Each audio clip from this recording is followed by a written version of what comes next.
today we're live in the field with Overwatch Classic, a blast from the past event everyone's been waiting for because the game is finally good.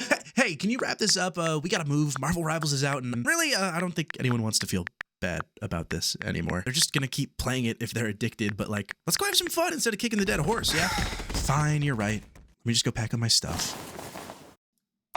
What's one more? So, today, we're live in the field of Marvel Rivals in its fully released glory. And before we get into the thick layers of glaze I'm about to spew all over this game, I just want to set the record straight. Again, I am not paid to talk about this game. I haven't laundered money for this game. I don't even have money in my bank account. Please subscribe. And most certainly, I didn't see the multiple emails NetEase sent me inviting me to try out the new heroes early all the way back in August. JD's entitlement of the court. If I was a shill, do you really think I'd be making the videos I'm making? Come on. And that's what brings us here today on launch day, because this ruggedly handsome reporter has some hard-hitting questions to ask, like, is this launch a success? Is this the Overwatch killer? Does Squirrel Girl have nuts? Is Marvel Rivals a clone? Is Wolverine the best character in the game? How greedy is the monetization? Will this game be a Helldivers 2 or X Defiant? And above everything else, is Marvel Rivals good? Yeah, it's really good. Well, after playing 15 of the last 36 hours since this game is launched, yes, I am handling the breakup great. I can say on some pretty good authority, this has been one of the best launches for a multiplayer game ever. First of all, in just the first few hours, 400,000 people were playing this game on PC alone, and with the game being cross-platform, we're easily sitting at 1 million right now. But the craziest part of that is nothing is really broken. Outside of not being able to buy stuff in the shop the first hour, which was difficult for me. I just purchased this, so why isn't it in my fucking account? Relax, pal. Ain't going anywhere. I'm not getting out of this fucking chair until I own Wolverine's skin. You understand me? I bought the 50. I bought the 50 pack. Okay, cool. Thank you. 5,000. Wait, what? Oh, perfect. All right, cool. And He's so short like me. But the servers, by and large, have been great. I will say on PC, performance has been kind of rough at moments, but the fact that I have not had to wait in a queue to log in, had a single lobby issue, or any connection whatsoever, while this game is so flooded that if you sneeze on the play button, you'll get put into a lobby immediately, feels like witchcraft. The playtests paid off. As far as a launch day experience goes, when the only issue in your free-to-play game is that people can't spend money, yeah, I'd say that was a pretty good launch day. But who cares about that nerd stuff? How is the game, the characters, the balancing? Is Jeff okay? Where is Squirrel Girl? Jesus Christ, what are you, man? Going nuts? To put it as simply as possible, this game is creative, passionate, respects you, and is just overflowing with aura. First of all, every single character just fucks. I'm talking literally, I'm talking figuratively, and I'm talking literally again because they knew they needed the gooner bait too. Every character in this game is phenomenal. Doesn't matter if you're playing Spider-Man, Magic, Mantis, Star-Lord, Moonknight, or even you, Iron Fist. Every single character in Marvel Rivals is made to be strong and effective, regardless of their popularity, and I can't tell you how refreshing that is. It feels like every multiplayer game today is hyper obsessed with esports. The only way to do well is play with this gun or this character with these attachments, but psych, that was last week because they just put out an update to change that, because the meta needs to change every single week for God knows why, until everyone's just fighting with pool noodles arguing which one's harder. It's stupid, it's a race to the bottom, and Marvel Rivals says fuck that and let's have some fun. Venom and Spider-Man can both move at Mach 6. The Winter Soldier's ult can do Ooh, I want this. What am I looking at? Hella can turn into an AC-130. Iron Man brings the boom. Moon Knight's literally the throw random shit meme because the 6 abilities make sense. Venom's a goddamn cake factory. Wolverine just doesn't die, and Jeff the Shark, he can eat the whole enemy team and just jump off the map like Kirby in Smash. Would this be put in any other game? No, but it's here in Marvel Rivals because, they want you to have fun. And of course, games should have a competitive scene. I mean, guys, again, I was in esports and I love them. Games are inherently about winners and losers and trying not to be the latter. But what Marvel Rivals understands is that doesn't mean you can't have fun along the way. This game was made with the express philosophy that in a hero shooter, regardless of who you're playing, you should feel like a hero. Yeah, there are classes like tank, DPS support, which please, we just need one support on every team, guys. I know it's difficult to understand, but if they're getting health and we're not, we're gonna lose. So please, for the love of God, switch off of Iron Man. You're 0-5, please. The reason this game doesn't have a role queue, despite having multiple cash prize tournaments, an entire competitive season in the playtest, is because all of these characters and abilities are so dynamic and impactful, you could really just win a game with whoever. I have never related to a criminal in New York City before, but now that I have been the victim of Spider-Man, yeah, no, I completely get why everyone hates this guy. He's a menace. It's in that way that this game reminds me of Smash Bros, where nearly every character has a win rate of 50%, while also has an incredibly viable competitive scene. This is how you do multiplayer balancing in your characters, which is awesome because all of these characters' personalities just shine through their kits anyways. Playing as Wolverine is like being a feral paper shredder who could fly. Sorry, Wanda. Captain America is like the best tank I've ever played in a video game ever. He can sprint around, throw his shield, block damage, and I don't know, dick on Iron Man.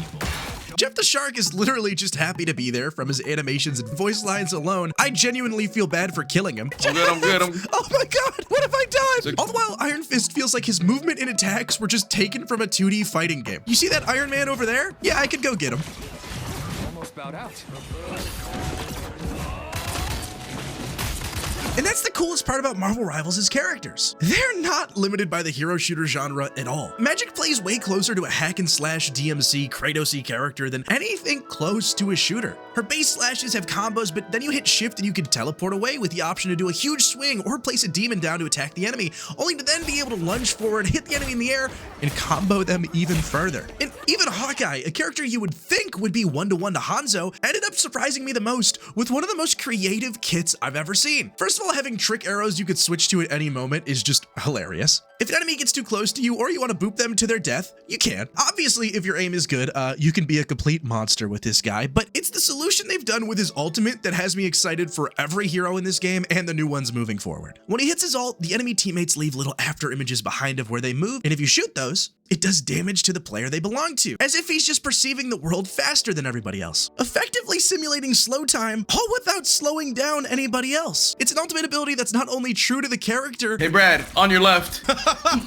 when you're playing Marvel Rivals, you are playing those characters and feel like them. Look, it's corny, but the dopamine I get from somebody going, "Hey, Spidey," when they need help from me is just insane. I smile like an idiot every time, but I genuinely think Neon thinks he's Captain America. God, Brad, on your left. Shut up! It's just sick, and I was shocked how much the love for these characters doesn't just stop at the gameplay. As I was going through the character menus, I noticed this really awesome detail where the characters have their own signature written next to their name, which on its own is like, all right, cool, whatever. Until I realized that they're so character specific. Groot can't write, so he just puts a smile. Moonknight puts all three of his identities on there because that dude's head is just all sorts of fucked up. Both Hela and Thor's names are written in Asgardian. Jeff just put his paw prints, which is adorable. In Spider-Man might be stupid. Even the achievements are based off of stuff with the characters, like Wanda having a kill all mutants achievement, or, you know, making this Moonknight meme canon. These details aren't just fun and a little cute. It shows that NetEase doesn't just care about these superheroes, but they want to pay homage to them, care for them, and well, that's just a really infectious, fun environment to be in. Especially when the monetization and art style are just this good. Oh my god. Oh my god.